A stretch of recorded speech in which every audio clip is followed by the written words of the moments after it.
Voltamos com o último bloco do programa Direito da Gente. Hoje estamos falando sobre o direito das pessoas com deficiências. E para isso nós convidamos o Dr. Luiz Henrique Simas Júnior, que é advogado aqui na comarca de São João del Rei. Doutor, nós temos aqui muitas perguntas. O Henrique, do bairro São Geraldo, ele diz o seguinte: sou monocular, tenho direito a fazer carteirinha para viajar para outros estados gratuitamente? Sim, inicialmente, né, e pode entrar até no Sindipaz, que é um site que seria a viagem dentro de Minas, né, em um ônibus dentro de Minas. E a questão do interestadual, tem que fazer um cadastro no Sistema Nacional, comprovar essa deficiência através do laudo médico, que sendo comprovada teria direito sim. Uhum. Muito bem. A dona Ana está parabenizando e mandando um abração para o doutor. Outro, né? Um grande abraço. A Cláudia do Tijuco, ela diz o seguinte: tenho deficiência adquirida. Eu trabalho em órgão público, fiz várias cirurgias e não obtivemos sucesso. E eu não tenho direito a transporte público gratuito, pois existe uma lei municipal a qual me disseram que eu não me enquadro. A lei, que ela não sabe ao certo, municipal, vale mais do que a federal? Exatamente. Essa lei municipal tem dado muito problema. Essa lei municipal, ela aborda alguns requisitos. E dentre esses requisitos, até a questão da PAI, matricular na PAI.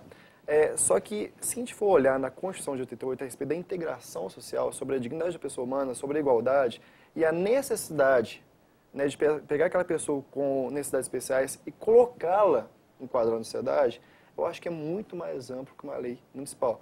Então, o conselho que eu posso te dar é buscar no judiciário esse direito, não de forma administrativa, já que foi negado.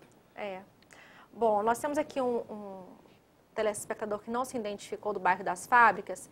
Ele quer saber se quem recebe o LOA tem a possibilidade de requerer os 25% que o doutor falou. Então, esse LOAS, que é o benefício de prestação continuada, ele é limitado. Além de não ter o 13º, ele não passa para os dependentes.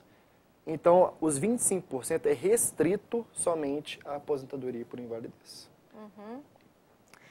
E no caso de pensão, a pessoa que recebe pensão por morte tem o direito aos 25%? Também não, somente a aposentadoria. Somente a aposentadoria por invalidez? Porque, olha só, se a gente for analisar o motivo da aposentadoria por invalidez, aquela pessoa se tornou inválida, né, para os atos dela.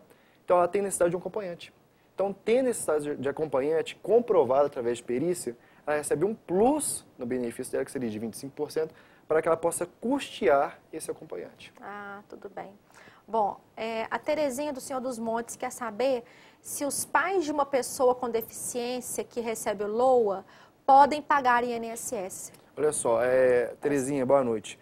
A questão, olha só, os pais da pessoa com deficiência que recebe o LOAS. Então, se você for pagar, né, o INSS para essa pessoa que recebe o LOAS, salvo engano, acho que vai ser um dinheiro desperdiçado. Por quê? Se é o LOAS, já está comprovada essa incapacidade. A aposentadoria exige a qualidade segurada do INSS. Então, se a pessoa já era incapaz antes de se tornar, né, segurada, além de não conseguir, né, a qualidade segurada, não conseguir a aposentadoria, não vai ter, né, regresso desses valores depositados. E no caso, mas pelo que eu entendi aqui, parece que os pais, eles querem saber se os pais podem contribuir. Se for em benefício dos pais, sim. Se for em benefício do filho que recebe o LOAS, não. Só que tem um detalhe, doutor, porque se for comprovado que a renda per capita da família é superior a 1/4 de salário mínimo, ele perde o direito ao benefício também, né? Isso é uma questão até que está sendo julgada como constitucional ou inconstitucional. Eu acato como inconstitucional a exigência da renda per capita de 1/4 do salário mínimo. Está na lei. A lei é muito clara. Por enquanto, né? A lei é muito clara, fala que é a exigência de 1/4 do salário mínimo. Contudo, né, se ela for recolher, ela vai ter que declarar, né, o valor que ela está recebendo. E se for em benefício do filho que recebe o LOAS, eu não vejo nenhum benefício em relação a isso. Bom, nós temos aqui a pergunta da Maria da Colônia. Muito pertinente a pergunta dela. Eu tenho um irmão que é deficiente e eu comprei um carro no nome dele. Eu só recebi o desconto no IPI. Como o carro não é adaptado e eu dirijo para ele, gostaria de saber se ele tem direito à isenção do IPVA e por que eu não consegui mais desconto na época da aquisição. Seguinte, ela vai ter direito ao desconto, à adaptação, se o carro for para ele dirigir. Se não for para ele dirigir, ela não teria o desconto, né, para adaptação. Quanto ao IPVA, ela tem que comprovar, né, essa deficiência dele e, fazendo a comprovação, requerer do Detran, comprovar no Detran, esse desconto, né, essa isenção do imposto. Pelo que eu procurei me informar, parece que a pessoa tem que ter o laudo médico, ir a Belo Horizonte no Detran, Sim. né, para fazer a avaliação. Porque senão ficaria muito fácil. Aí vai ter que ir na Delegacia Regional de Trânsito, fazer a verificação, fazer a vistoria do veículo para conceder essa isenção. E no caso, parece também que tem que entrar no site da Receita Estadual. Declarar, né, exatamente. E preencher um formulário, né, para ter falar a qual que é o valor do isenção. veículo, falar qual que é o tipo de veículo, se está adaptado ou não, para só depois conseguir isenção. O Brasil, infelizmente, é muito burocrático. Por que o Brasil é burocrático? Porque se não fosse tão burocrático, eu acho que o problema do Brasil é o brasileiro, né, de tentar fazer um jeitinho em tudo. Com tanta burocracia, já dá um jeitinho tá um para jeitinho tudo, né? Bom, o Denis quer saber se acidentado, caso de atropelamento, que não buscou na época do acidente a indenização, tem chance de recorrer. Se sim, quanto tempo? Depende de qual indenização que ele quer, né? No caso, se for a respeito da indenização de responsabilidade civil de quem o atropelou, depende muito da época que foi. No caso, hoje, do Código Civil de 2002, seriam de 3 anos. Conquanto essa indenização em virtude, né, do INSS, acredito eu que teria que ver se ele está segurado ou não e não se prescreve. Né? No mais, uma coisa muito interessante seria o seguro acidente. Aquela pessoa que está segurada pelo INSS, que sofre um acidente, né, e fica limitado ao trabalho. Então, ela tem direito a meio salário mínimo de forma vitalícia. Tá. Nós temos aqui também a participação de um outro telespectador do Matozinhos, que não se identificou. Ela disse que o filho dela, a irmã dela tem um filho com síndrome de Down. Ele gostaria de saber se, na falta dela, o filho tem direito a receber a aposentadoria dela. No caso, ela é aposentada, né? Então, ele sendo segurado, sendo independente dela, né, sendo inválido, sendo incapaz de gerir a própria vida, mesmo após os 21 anos, ele vai ter direito a receber a aposentadoria.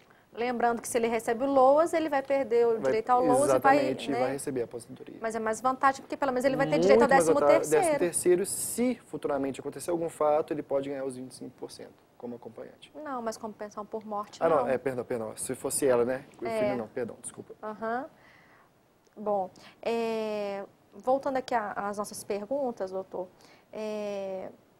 eu gostaria que o senhor falasse para nós sobre a questão de concurso público, sobre reserva de vagas em empresas privadas, né? Falando, abrangendo geral que mais alguns outros direitos da pessoa com deficiência. Essa questão toda dessa inclusão social faz com que empresas, né, privadas e concursos públicos tentam abranger e incluir no seu quadro social, no seu quadro de trabalho, pessoas, né, portadoras de necessidades especiais.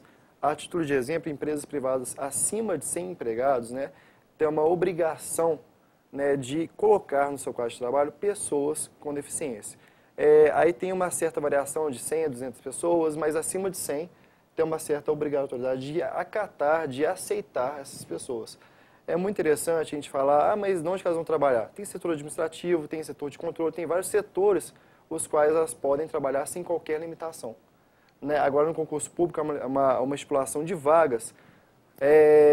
O Brasil, digamos, tem muita cota, tem muita estipulação burocrática para trazer todos ao meio social. Então, nos concursos públicos, os quais, é muito interessante isso, a capacidade física não é critério objetivo do concurso, vamos colocar a agente da Polícia Federal. Um dos objetivos é correr, um dos objetivos é ir atrás, a não ser para o setor de inteligência administrativo, o concurso público tem que destinar, sim, né, vagas eficientes. E além de destinar as vagas, tem que criar um sistema de acesso para que as pessoas possam realizar as provas, com rampas de acesso, tradutores, linguagem de sinais, para braille, para que não possa tão somente prever as vagas, mas não possibilitar a realização das provas. Bom, nós temos aqui uma última pergunta que a telespectadora também não se identificou. Ela quer saber se ela pode comprar um lote com o pagamento do filho dela, pois ela paga aluguel e ele estuda na PAI. Se ela pode comprar o lote com o pagamento do filho? Não, poderia. Se o lote, olha só, muito interessante isso, porque esse lote vai ser, logicamente, destinado a moradia dele e dela. Então, não haveria problema. Né? Um caso seria se o valor tivesse depositado, requerer um alvará judicial para a compra desse lote. No mais, como nós informamos, a respeito do imposto de renda, os benefícios provenientes tanto do rendimento mensal como dos lucros são isentos do imposto de renda. Mas pelo que eu entendi, parece que ele deve receber o LOAS, né? Então, ela quer saber se pode, suponhamos... vincular o pagamento dele... E justamente. Sim, eu acho que não teria problema. Se for para ele, em benefício dele, não teria problema. E, além disso, existe uma lei estadual também, né, que há uma preferência na aquisição de casa própria para pessoa com deficiência, Exatamente. né? Buscando a inclusão social, buscando a dignidade da pessoa humana e buscando a igualdade, são preceitos constitucionais. Bom, infelizmente não conseguiremos fazer todas as perguntas, mas eu quero desde já agradecer aqui a presença do doutor. Eu agradeço a oportunidade, uma boa noite, agradeço muito o convite e deixo o recado em relação à questão de necessidades especiais, com deficiência, para um caráter subjetivo, né, de amor ao próximo, de aproximação pela inclusão e não pensar, eu vou ajudar aquela pessoa com deficiência a subir escada. Não, mentira, eu não vou estacionar meu carro em frente a uma rampa de acesso. Ter cidadania, né? Cidadania. Bom, e para você que não viu ou quer rever este programa, ele é reprisado às quintas-feiras às 10h50 da manhã e às sextas-feiras às 10 da noite. Na próxima quarta-feira, o nosso encontro é com o Dr. Rafael. Muito obrigada pela sua participação e boa noite.